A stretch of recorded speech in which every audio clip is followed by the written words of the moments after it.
Ryan, pleasure to interview you again. Yeah, and I was just gonna say, I remember you. How's it Yes. going, man? Great to see you again. Yeah, it's going good. So I'm here with Ryan Kruger, filmmaker behind Street Trash, huge fan of Fried Berry. Rewind 3 years ago, I listened to the interview and you were mentioning about imagery with digital, so many advantages, but the image itself is just so crisp and clean that when you're on your iPad or entertainment system, every visual looks the same, and it looks clean and beautiful. Can you just talk about the advantage and necessities, I feel, if you're a cinephile, to shoot on 35? Yeah, I mean, listen, I think I've shot on film over 10 years ago, doing two short films, not even having a monitor. So you don't know what you're getting. I think with this film, when I was chatting to the producers, they said to me, "Do you want to shoot 35?" And obviously, straight away, I was like, "Oh my God, yeah, this will be amazing." It's like, "Do you want to shoot on film?" And I was like, "Yeah, we got to shoot 35." And they were like, "Okay."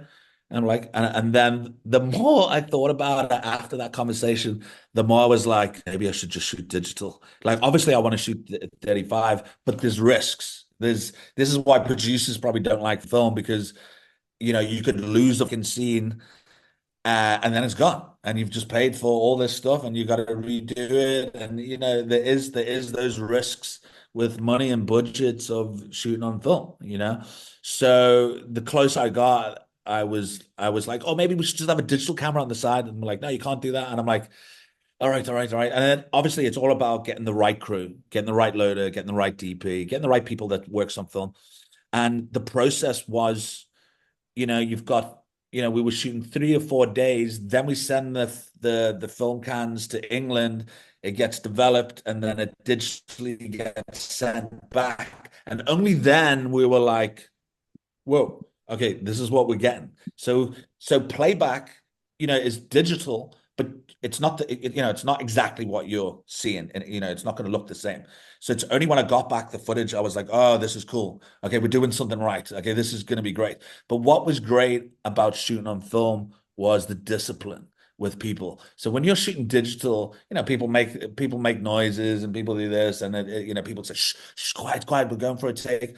There was that very strictness and a lot of respect just for filming because they know this costs money. Every time that thing goes around, it costs money. So there was a lot of discipline, and it was nowhere near as hard as I thought it would be to shoot on film. We had all the right people; they were great. The discipline was there, and yeah, it just ran really smooth. And a lot of the melt scenes, we had two cameras. I think it was just the first week was the most. I was the most nervous because I didn't know what I was getting. But what I noticed when you're watching that monitor and you're shooting a daytime scene, you can clearly see everything, but it's still like bad quality, like the monitor. It's still like you're still watching this bad quality, but at least it's daytime and you can actually see what's going on. When you shoot at night, you can't see anything on that on that monitor. Like you're looking at it and you're going, is his eye line correct? And you can't see the details in the background. It's very hard to see what you get. And that's what made me remember when I was a kid and I would notice like mistakes in like 80s or early 90s movies. I'm like, how did they not see this? How did they not see that? And then what I realized while I was shooting, I'm like, and when I got the footage back, and I was like, this is why there was so many mistakes because they would shoot the movie and then they would either watch the dailies the same day, what they shot, or they couldn't go back and they couldn't have the budget, and then there was those mistakes in the background, and it was too late. So I really I found that so fascinating because if it's nighttime, there's so much that you can't see on the monitor. So I really thought that was interesting. Like while we were shooting that and seeing that. Ryan, obviously different strokes for different folks, but since you're in the know, when you see other filmmakers say, well, there's nothing against digital, but they'll say, okay, well, with digital and technology, now you can almost get close to that film grain. When you hear that, someone like me saying, okay, I'm gonna lap that up because they're in the know, but you're the person who's actually in the weeds. How do you feel when you hear that comment that maybe digital can almost replicate that film grain It, and that, it's yeah. it's got a lot. It's a lot better than it used to be, definitely. what we can add in grain, add in all these things. Some people when they try replicate like an 80s movie, it's like it's got too many scratches, they're doing all this. It's like it didn't look like that. It's just over it's just over done. And then but now you do see people and they can make it look pretty cool in this, but there's nothing like film. There's not, it's so beautiful and it's so like raw and it's just there and you can't replicate that completely. Like, I can watch certain footage. I'm like, okay, this is definitely shot probably on this camera or this camera. And it's like with film, it's beautiful and it's just it's you can't replicate that and it's something very special and again it's one of those things where why don't we shoot more on film, but again it's a money thing, it's a money thing, it's a time thing. You can see when it's digital you can see digital is a luxury, that's what it is. Digital is literally a luxury of let's do it again, let's do it again, let's do it again, let's do it again. I don't like this, we can change this, we can add this, we can change this. And in film is it's that's what it is. It's like you're shooting and it just has all those different textures. Like I hate that clean Yeah. digital look. And it's just it does it's like the settings on people with the TVs now.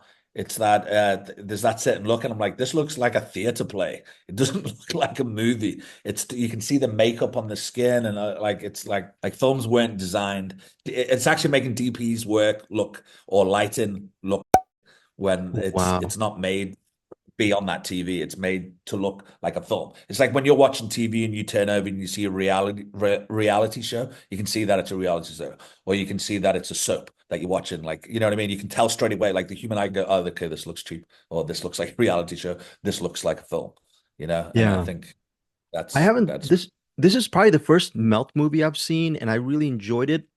I'm excited.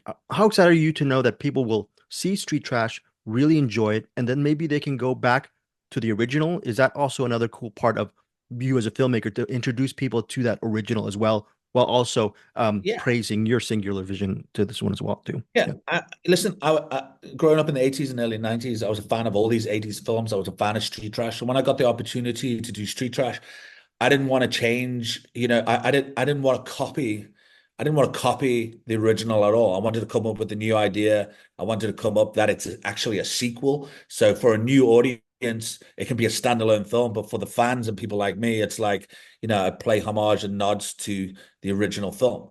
So it's like, I wanted the film, like the biggest thing I wanted to take from the original was the fluorescent blood, the multicolored blood and gore. That's obviously a very important thing. And then for me, I wanted a stronger narrative story, and I wanted a strong um, cast, and characters, which is in any film that anybody should do.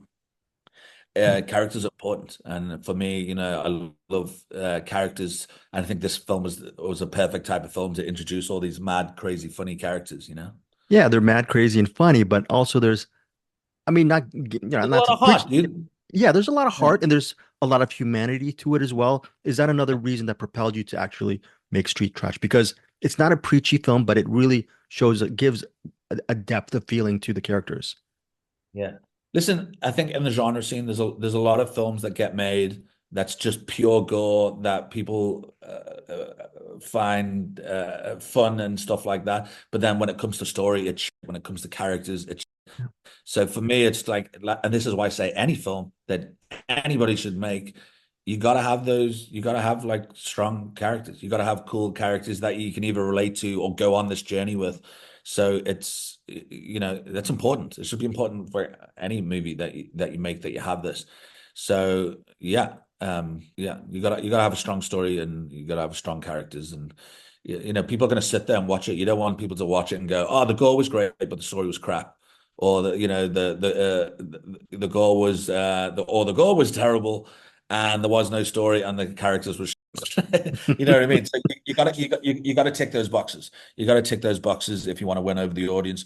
You gotta tick those boxes if you want the original fans to also love this film. And as original fan, I kind of know what I want to see as original fan and play homage to the original. Yeah, I don't know how much of a budget you had to work with for Street Trash, but I mean, you didn't make it. It seemed to me that you don't make it really. You made it really hard on yourself because there's a great opening sequence where it's a chase sequence. How hard was that to shoot? And then that third act, without giving too much away, that's like reminded me of those escape films, Carpenter stuff.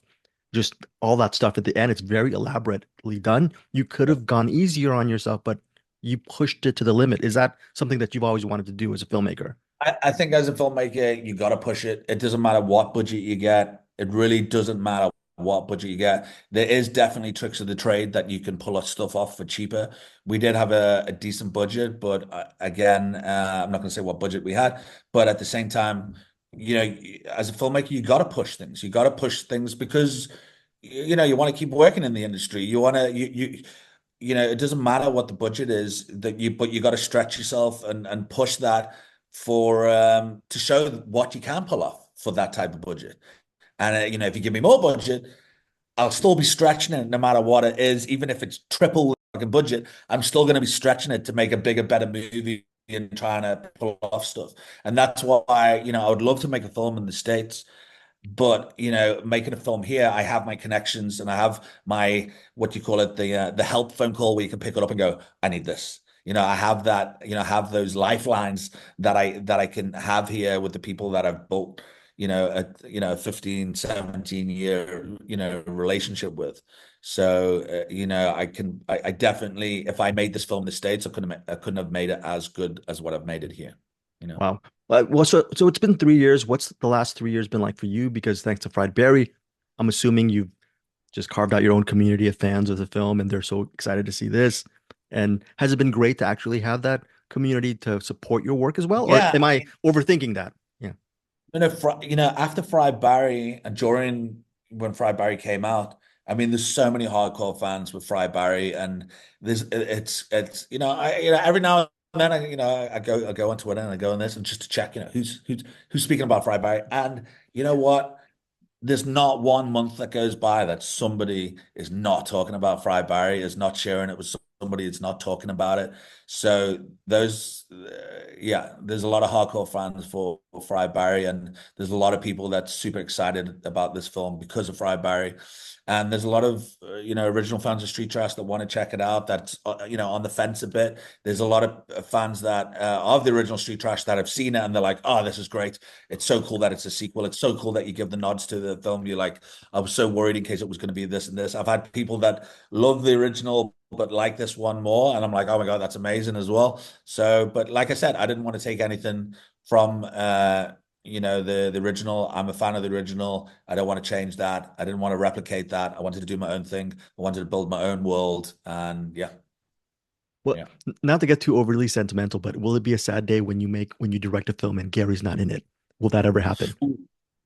I think Gary will be more sad than me. But Gary, there'll always be a space for Gary in any film that I do, whether it's a bigger part or a smaller part. There'll always be room for that guy. He's a very good friend of mine.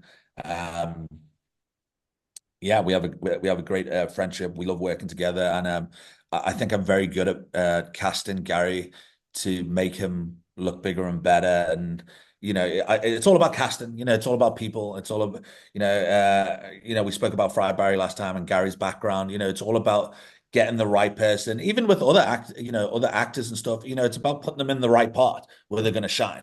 And that's the thing. So I pick my parts very well that I know that Gary will shine in, and it takes a lot to work with him to get exactly what I want. But we get there in the end, and we both have respect for each other, and we both admire each other's work. And I love working with Gary, and there's something I'm working with Gary with right now as well. So it's like yeah, so we'll always work together. There'll always be something there for him. Right. My final question is, last time we talked, you mentioned your love for Christine. Just wanted to know for our listeners, can you give them maybe a couple of movie picks that you would want us to see after watching Street Trash? After watching Street Trash, I mean, there's a lot of references in Street Trash from like Escape from New York. I think go check out Escape from New York. That's always like a classic film that I always go back to. Go check out Warriors. I love Warriors. So a few references in that, and then yeah, man, just like any like cool 80s gore films and stuff like that. I mean, you can just Google it. There's so many cool films, from this time that should get a lot more love now and need to get more love now. So we keep making these cool type of films so it doesn't disappear. It's cool to keep this prosthetics within film without mixing it with CGI and really sitting with like really cool gore scenes that that we love, that we enjoy.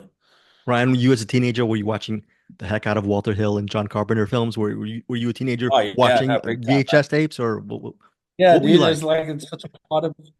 I was just explaining the other day. This these kids of today, they will not. We might even spoke about this last time. I don't know, but it's like go into a video shop, man. Go into a video shop when you were a kid. Your mom stayed at home because she knew, yeah, you and your brother and your dad were going to be in there for hours. It's going to take hours, and it wasn't even about reading the back of the video. It was like checking out the artwork, looking at this crazy artwork and going, "Oh my God, let's watch that. Let's watch that." And it was such a big part of it. It was a Friday or Saturday night. Your mom, your dad's gonna, your mom and dad's gonna get some like cool takeaway food that you don't normally have during the week. So it's a special. It's a Friday or it's a Saturday. And then what's even better was when your dad said, "All right, you can get two films," and then you were like, amazing. And then me and my brother would sit there and we would like, he would choose five and I would choose five and my dad would choose five. And then it's like, okay, well, let's rather watch this one than this one. And it would just go down. And then we'll be 3 hours in the video shop. And then we go out and then we come out with three instead of two. And and that's what it was. And those moments growing up in a video shop, these kids don't know nothing today. Like, going through Netflix and shit like that. Obviously, you get some cool kids out there that are going to check the retro stuff and going back and looking at that stuff. But as a kid, sitting in your room or with your friends on a weekend, watching these movies on your little TV and all that, there's something special about passing that Nightmare on Elm Street or Jason or whatever. Just those VHSs going around. Oh, you got to watch this, and there's something special. I think there's some of those moments are lost in time, and it's sad, and we've got to. It's like that hard media as well. You want the Blu-ray, you want the DVD. You know what? You want those hard copies. In South Africa, it's completely gone. It's completely gone. I'm Are so you happy that serious? Wow. in America and England and Europe, I'm so happy that there's still like a lot of collectors, and there is still places that sell it. In South Africa, it's gone. It's completely it disappeared. Like, when England stopped Virgin and HMV and all those went, there Yeah. is those places that still sell stuff, but in South Africa, it's gone. It's like it's a part of the past. People when I speak to people about it, they're like, "What? Really? It's still people still collect stuff?" And I'm like, "Yeah, it's just South Africa. It's like it's gone." You know? Yeah, you and I are so old. We never thought that Streets of Fire or Escape from New York would ever be gone from any kind of shelf, and now it's Yeah. buried under one big streamer, right? So Yeah, no, exactly. And if you look at a lot of the streamers, they've hardly got any well, the 70s they probably got none. 80s they might have one or two, and that's it. yeah, And that's why it's so important to I mean, I even remember like when I first started in film school about like 15 years ago, sitting there and the lecturer talking about movies, and he'd be like, "Oh, have you seen this?" And I'd be like, "Yeah." And I grew up in England, so I think I got to see like more movies. So I'd like put my hand up, and then I'd look around and go, "How have you not seen this movie?" It's like, what made you want to become a filmmaker? Like Cruel Intentions, or like what made you want to do fucking movies? So it's all these movies that you should have been seen. So it's the people that want to watch movies or will go out there and go look for it. But yeah, it's just sad when you type in whether it's Christopher Walken or Gene Hackman or whatever, and you go type that into Netflix, dude. I tell you now, nothing's gonna fucking come up. yeah, Great, yeah. So, anyways, man, thank you so much for your time. Love your film and love your films, and see you in a couple years. amazing. Thank you so much, dude. Till the next time, man. Keep well, man.